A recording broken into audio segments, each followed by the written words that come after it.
Welcome to the super secret sex show. It's the best show about sex you can find anywhere. And here's the best co-host I could find, Clara. I'm also a very professional talk show person. Hello. That's another weird one, isn't it? Age, when it comes to like sexual relationships. So Zach and I are 7 years apart, basically. I'm 24 now. He's 31. He just turned 31 in May. And we met when I was 20. So he was 26 at the time. You know, there's 6.5 years age difference. But, you know, we grew up with the same type of cultural influences, even if I just missed Ren and Stimpy by a bit. And because my parents didn't let me watch it, not because it wasn't on when I was a child. I think the biggest difference between us is that we have very different remembrances of 9/11. And that's probably the clearest indicator of our age. That's all that's standing in your way. You're probably fine. Olivia Wilde is dating Harry Styles now. I'm fine. I was living on my own in an apartment with a friend. I had my stuff figured out. So, I don't know. But there are some people who at age 20 have things pretty well put together, and other people are still children. So I think that age, it just kind of varies based on the person. Tell us a little bit about how did you meet your husband and how did you fall in love with him? Oh, I met my husband through you, John. What? I saw you at a coffee shop on 6th Street. I saw you at the Starbucks there.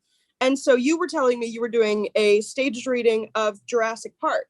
And we did Jurassic Park, and it was fantastic and so much fun. And Zach was in the audience. And I was actually dating another guy at the time, which, if you want a sex story, that's a bad one. But in a fun way. It's fine. But so there was someone in the audience who had been like laughing freaky high, doing that giggle, you know? I know the one. Yeah. And so I asked, like, who is that laughing in the green room? And everybody immediately knew who I was talking about. I was like, okay, all right. And I think I saw him very briefly before I left with my date, who didn't know how cunnilingus worked whatsoever. And so I broke up with that guy.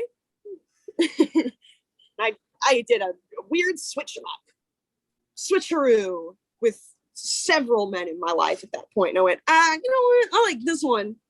I'm just going to hang out with this one. It didn't start romantic because he had just gotten out of a relationship when we started hanging out, like 2 days prior. And he's actually told me, in retrospect, that it is probably for the best that he met his wife not even 3 days after leaving another person, because he didn't expect it. And so he wasn't going to act datey. He wasn't going to act weird and romantic, because he doesn't pick up on those things very well. So we just really enjoyed each other's company and hit it off, I guess. And within 3 months, we'd moved in together out of financial stress. But that also ended up working out. And I found out, what's today? June the 19th, something like that.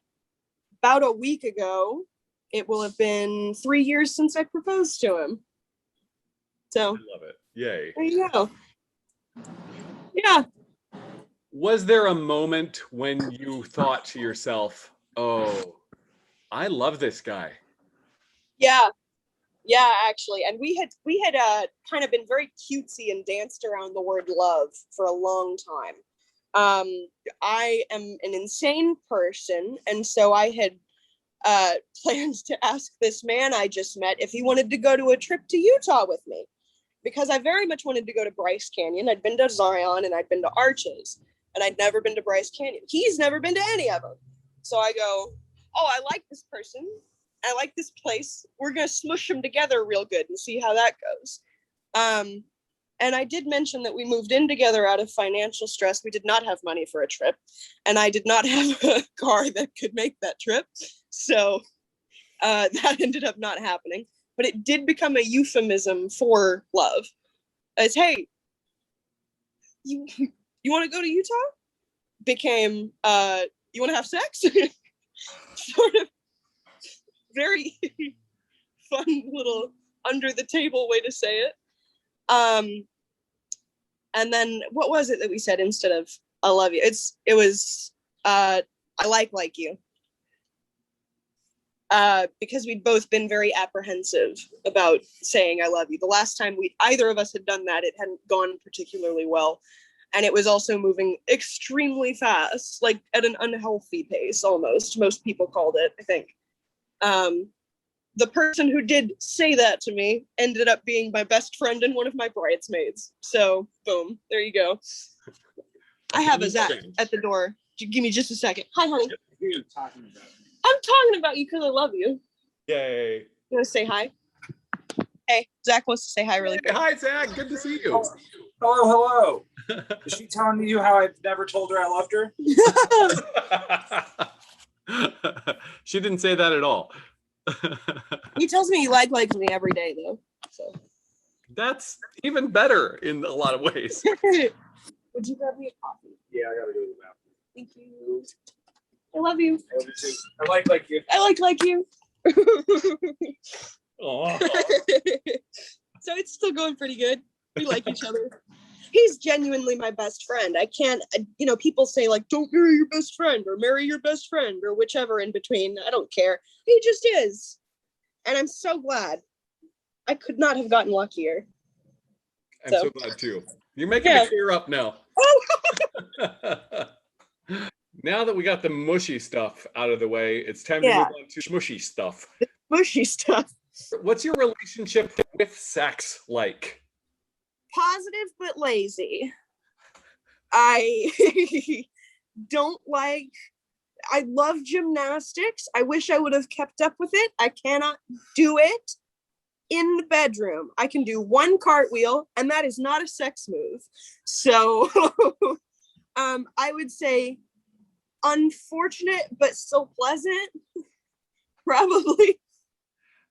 It's not like I have a ton of experiences, but I'm thinking most people are not looking for super athletic bedroom experiences. That's great, because I can't do it. I can't do that. Who can? I mean, we're not all Chris Pine. No, we're not. Only, as a matter of fact, I'd venture to say only he is Chris Pine. Only the one true Chris Pine exists. We ought to get Chris Pine and Natasha Lyonne together and see how that goes. Oh boy, her smoky, gravelly voice with his steely blue eyes. They'd make a race of super babies. But not in a eugenicsy way. It's just like, they're going to take over the world, babe. It's going to happen. They're going to make so many good HBO shows. That's it. It's over for Anya Taylor-Joy. You know what? Actually, weirdly enough, that's the kind of baby I think they'd make, is an Anya Taylor-Joy baby. Big eyes, plausibly smoky voice, small head. I feel like Chris Pine has a small head. You can't be perfect, right? I have a small head. You ever seen Zach and I next to each other? Go look at a picture of Zach and I kissing. It's crazy. It's crazy. My skull fits comfortably inside his skull. Honestly, it's wild. Well, hopefully it never comes to that. I'm going to make a hat out of him when he dies. He would want that.